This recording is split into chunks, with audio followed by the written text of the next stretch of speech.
দেউতাই এৰিবলৈ পাৰে, নিজৰ আপোন মানুহ এৰি যাবলৈ পাৰে, নিজৰ আপোন হাজবেণ্ড এৰিবলৈ পাৰে, তথাপিও কৈছে মই তোমাক কেতিয়াও মই নেৰিম। তুমি যি হওক কৈছে এতিয়াও তুমি মোৰ দৃষ্টিত মূল্যৱান হয়, মই তোমাক প্ৰেম কৰোঁ। Isaiah 43:4 Still you are precious in my sight and I love you. মই তোমাক প্ৰেম মই কৰোঁ। বেলেগৰ দৃষ্টিত মই সদায় কৈ আছো টকা পইচা বহুত মূল্যৱান হ'বই পাৰে, কিন্তু আমাৰ ঈশ্বৰৰ কাৰণে আমি বহুত মূল্যৱান হওঁ। ঈশ্বৰৰ টকাটো বন্ধু তোমাৰ পিতৃৰ কাৰণে তুমি বহুত মূল্যৱান হয়। আমাৰ কাৰণে টকা পইচা ধন সম্পত্তি মূল্যৱান হয়। টকা মনৰ কাৰণে মানুহ মাৰিবলৈ পাৰে, সম্পত্তিৰ কাৰণে মাৰপিট দাদা ককাই মাৰপিট কৰিবলৈ পাৰে, কিন্তু আমাৰ বাবাৰ কাৰণে আমি বহুত মূল্যৱান হওঁ। এতিয়াও বুলি কৈছে এতিয়াও তুমি মোৰ দৃষ্টিত বহুত মূল্যৱান হও, তোমাক মই প্ৰেম কৰোঁ।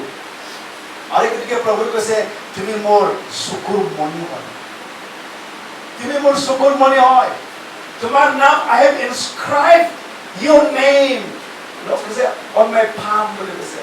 মোৰ হাতত কি কৈছে এইটো?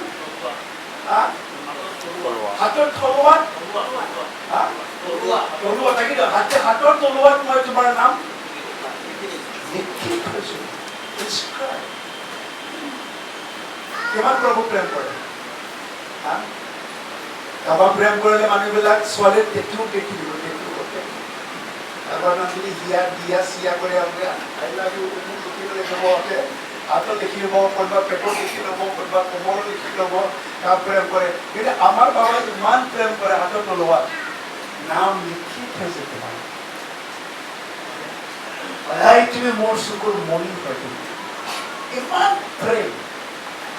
সেই প্ৰেমটো যেতিয়া তুমি জানিব নহয়, বুজিব, তেতিয়াহে প্ৰভু প্ৰেম কৰিবলৈ পাৰিব। আৰু সেই প্ৰেমৰ প্ৰেমত প্ৰভু যীশু কি কৈছে কালবাৰী ক্ৰুচত দিছে।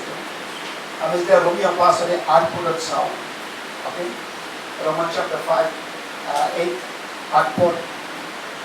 সকলোৱে পঢ়িব। কিন্তু ঈশ্বৰে আমাৰ বাবে তেওঁ প্ৰেমৰ প্ৰমাণ দিছে, কাৰণ ইতিপূৰ্বে যেতিয়া আমি পাপী আছিলো তেতিয়া খ্ৰীষ্টে আমাৰ বাবে আপোন প্ৰাণ দিলে। প্ৰেমৰ প্ৰমাণ জানাই নে?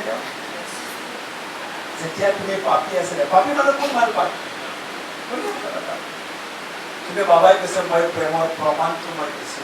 যেতিয়া তুমি পাপী আছে তোমাৰ কাৰণে মই প্ৰাণ দিছো। আৰু সুধিলে তুমি কিমান প্ৰেম কৰে? বাবাই কৈছে মই ইমান প্ৰেম কৰো। Hallelujah. Praise the Lord. এই ঈশ্বৰে আজি বিচাৰিছে তোমাৰ প্ৰেম। প্ৰভু প্ৰেম কৰাৰ বহুত লাভ আছে। সদায় কৈ থাকো বয়ফ্ৰেণ্ড গাৰ্লফ্ৰেণ্ড লাভ কৰিবলৈ একো বেনিফিট নাই। প্ৰভু প্ৰেম কৰিলে কি কৈছে? চকুৰে নেদেখা, কাণেৰে নুশুনা, হৃদয় গম নোপোৱা এনেকুৱা আশীৰ্বাদ প্ৰভু ৰেডি কৰিবলৈ লাগিছে। প্ৰভু কৈছে তুমি যদি মোক প্ৰেম কৰে মইও তোমাক প্ৰেম কৰিম, মই তোমাক উত্তৰাধিকাৰী মই দিম, আৰু তোমাৰ ঘৰত মই পৰিপূৰ্ণ মই কৰিম বুলি কৈছে। প্ৰেম যেতিয়া মোক কৰে, প্ৰভু প্ৰেমৰ যদি ইমান যদি বেনিফিট আছে, লাভ আছে, তেওঁক আমি কেলে প্ৰেম কৰিবলৈ নোৱাৰো? আমাৰ বাবা ঈৰ্ষা কৰা ঈশ্বৰ বুলি কৈছে। I am a jealous God. মোতকৈ কাৰোবাক অধিক প্ৰেম কৰাটো মই নিবিচাৰো, কাৰোবাক অধিক মহিমা দিয়াটো, কাৰোবাক অধিক সময় দিয়াটো মই নিবিচাৰো, কাৰণ মই am a jealous God. মই ঈৰ্ষা কৰা মই ঈশ্বৰ। তেওঁ বিচাৰিছে প্ৰথম প্ৰভু jealous God হয়। কাৰোবাক যদি অধিক প্ৰেম কৰে বাবা jealous হয়। আৰু তেওঁ কৈছে তোমাৰ মা দেউতাই যদি মোক অধিক প্ৰেম কৰে, তোমাৰ ল'ৰা ছোৱালীক অধিক প্ৰেম কৰে, তুমি মোৰ ঈশ্বৰ হ'বলৈ নোৱাৰে। He's a jealous God বুলি কৈছে। I am a jealous God. যেতিয়া আমি যাত্ৰা পুস্তক 20 5 পদত চাওঁ কৈছে মই জেলাছ গড হয়